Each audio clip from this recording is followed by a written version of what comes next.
बाहेरचं तापमान वाढलं की बऱ्याच वेळा आपली चिडचिड होते, निगेटिव्ह विचार येतात. मग हे सगळं कसं बरं टाळावं? हाय, मी डॉक्टर गौरी ताम्हनकर, डायबिटॉलॉजिस्ट आणि हेल्थ कोच. असेच माहितीपूर्ण आणि उपयोगी अपडेट्स मिळवण्यासाठी मधुमित्राला फॉलो करा. फोर्ब्सनं केलेल्या एका सर्व्हेनुसार जवळजवळ 50% लोकांना उन्हाळ्यात मानसिक ताणतणाव, चिडचिड जाणवते. याची कारणंही तशी सोपी आहेत. उष्णता, घाम, शरीरातलं पाणी कमी होणं, झोप न लागणं आणि या सगळ्याचा डायरेक्ट परिणाम आपल्या मूड आणि एनर्जीवर होतो. आणि स्ट्रेस तर वेगळा असतोच. तुम्ही कधी लक्ष दिलं आहे का? उन्हाळ्यात छोट्या छोट्या गोष्टींवर राग येतो. बऱ्याच जणांचं डोकं जड होतं, दुखू लागतं आणि मग पटकन आपण लिमलेटची गोळीसारखी एखादी पेनकिलर घेऊन टाकतो. पण असं न करता शरीरातील इलेक्ट्रोलाइट बॅलन्स आणि हायड्रेशन योग्य आहे का, हे आपण पाहिलं पाहिजे. पहिली आणि सगळ्यात महत्त्वाची गोष्ट, पाणी कमी पडू द्यायचं नाही. डिहायड्रेशन झालं की मूड डाऊन होतो, डोकं दुखतं आणि फोकस कमी होतो. दिवसभरात किमान 2.5 ते 3 लिटर पाणी हे प्यायलाच हवं.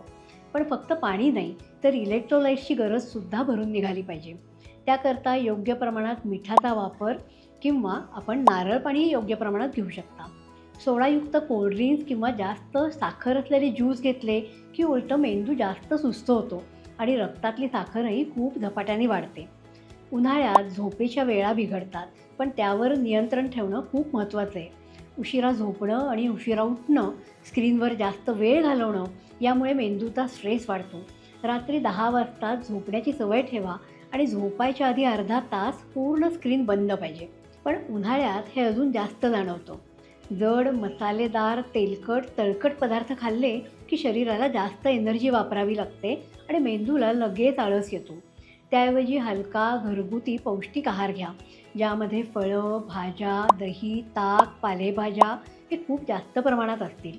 विशेषतः काकडी, टोमॅटो, फळभाज्या, पालेभाज्या यासारखे पदार्थ घेतले, हायड्रेटिंग फळं घेतली तर उन्हाळ्याचा त्रास कमी होतो.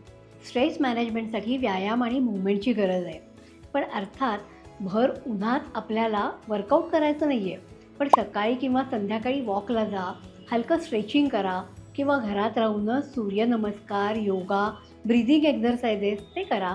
स्ट्रेस मॅनेजमेंटसाठी ध्यानधारणा किंवा मेडिटेशन हा उत्तम उपाय आहे, कारण त्यानं मेंदू शांत राहतो. थोडक्यात उन्हाळ्यात शरीराची काळजी घेतली की तुमचं मन आणि मेंदू पण खुश राहतात. तुम्ही उन्हाळ्यात चिडचिड झाल्यावर काय करता, मला कॉमेंट करून कळवा. आणि हो, बाहेरून ऊन वाढलं की घरी चिडचिड होणाऱ्या तुमच्या प्रिय व्यक्तीला हा व्हिडिओ लगेच पाठवा.